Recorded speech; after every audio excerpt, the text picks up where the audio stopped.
Hello and welcome to Do It Yourself channel. Today I will show you where to find the option how to turn on and how to turn off the option to have a flashlight on the lock screen in Realme 14 Pro phone.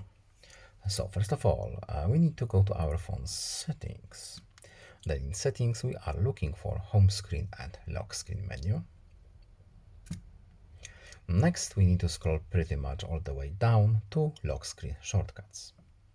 And here we have a few options, as you can see. So at the top we have a fast preview. So we have digital assistant here, we have device controls, we have flashlight, we have QR code, and we can disable them all. So we want a flashlight. So here it is. We can also disable it by choosing the none option. And that's all. I hope this video was helpful to you. Please leave a like and subscribe. Have a nice day and see you in the next video.